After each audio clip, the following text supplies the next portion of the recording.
అయితే యాక్చువల్‌గా 'సుకుమార్' గారు ఈ సినిమాలో నాట్ ఓన్లీ అంటే ఒక ప్రొడక్షన్‌లో పార్టే కాదు, కొంచెం క్రియేటివ్‌గా కూడా కొంచెం ఇన్వాల్వ్ అయ్యారు. ఆయన సజెషన్స్ కొన్నున్నాయి. ఎడిట్‌లో కొంచెం ఆయన సజెషన్స్ చేశారు అయన్నీ ఉన్నాయి. సో, ఆయనదే ఏమన్నా మీకు మా వచ్చిందా అసల? ఈ ఈ సినిమా వరకు ఆయన నాతో డైరెక్ట్‌గా ఇంటరాక్ట్ అయిందైతే ఏం లేదండి. హ్మ్. హ్మ్. మేబీ బుచ్చి ఆయన డిస్కస్ చేసుకొని తర్వాత ఏమైనా కమ్యూనికేట్ చేస్తుంటే చేసుండొచ్చు. అంతేగాని ఆయన లొకేషన్‌కొచ్చినప్పుడు కూడా ఏమి ఇన్వాల్వ్ అవ్వడం నో. గాని నో. ఏమన్నా. డైరెక్ట్‌గా ఇన్‌పుట్ ఏం లేదు. హ్మ్.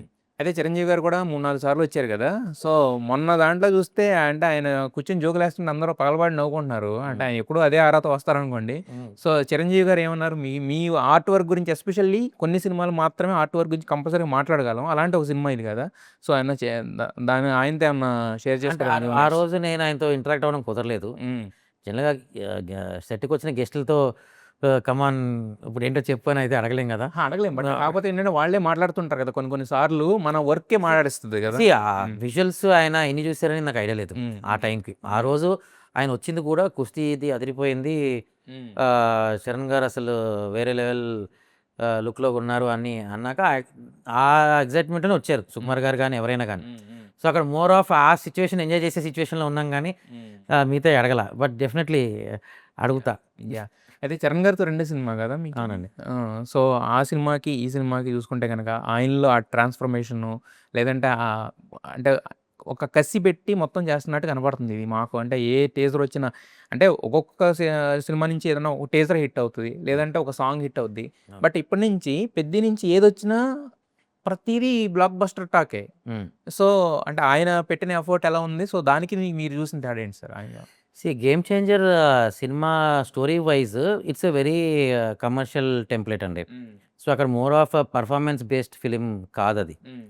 But this is 100% performance based. Hmm. ఇప్పుడు 'చరణ్' గారికి 'రంగస్థలం' అనే ఒక మార్క్ ఎలా రిజిస్టర్ అయిందో హ్మ్. ఆయన ప్రాసెస్ ఆఫ్ వర్క్‌లో, యెస్. హ్మ్.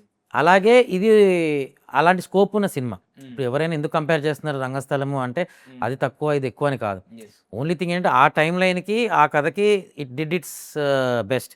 ఆయనే జెప్పారు గదా! 'సుకుమార్' అవును. గారన్నారు. రంగస్థలాన్ని దాటేసాడని ఆయనే జెప్పారు గదా! కథ, హ్మ్. కథ అసలు దానికి మించిన కథ. హ్మ్. అంతవరకు ఎట్ ద సేమ్ టైమ్ ఆయన పెర్ఫార్మన్స్ గురించి కూడా మాట్లాడుతున్నారు గదా! 100% అండి. ఆ! కథలో ఆ ఆ వేరియేషన్ ఉంది వేరియేషన్ ఉంటే అన్నప్పుడు, ఆ! నీకు ఈళ్ళందరూ వదిలేసే హీరోలు గాదు. అవును. ఇంకా ఆపర్చునిటీ దొరికినప్పుడు తినేస్తారు. హ్మ్. అండ్ ట్రాన్స్‌ఫర్మేషన్స్ చాలా నీట్‌గుంటాయి. హ్మ్. మీరు సినిమాలో చూస్తే జర్నీ మొత్తం అదే బావుంటది. మాకు అంటే ఫస్ట్ ఏమో సిక్సర్ రన్ కొట్టారు. హ్మ్. ఫస్ట్ సిక్సర్ అన్నారు. హ్మ్. ఓహ్! ఇది క్రికెట్ బేస్డా అనుకున్నాం. హ్మ్. నెక్స్ట్ వచ్చేసరికేమో కుస్తీ చూపించారు. హ్మ్. సో, ఏంటి ఇన్ని ట్రాన్స్‌ఫర్మేషన్‌లు ఇక్కడే చూపిస్తున్నారు. మరి నెక్స్ట్ ట్రైలర్‌లో ఇంకేం చూపించబోతున్నారు? లేదు, ట్రైలర్‌లో మీకసలు కథ టోటల్ కోర్ హ్మ్. కాన్సెప్ట్ ఏదైతే ఉందో అర్థమవుతది. హ్మ్. అండ్ ఏం చూడబోతున్నారు అనేది కూడా మీకు అర్థమైపోతది. హ్మ్. సో, అక్కడ హైడౌట్ ఏం లేదు. హ్మ్. అండ్ 100% మీరు ట్రైలర్ చూసిన తర్వాత మీకే తెలుస్తది. మనం ఏం ఆడుకున్నాము, హ్మ్. ఎందుకు ఆడుకున్నాం అనేది. హ్మ్.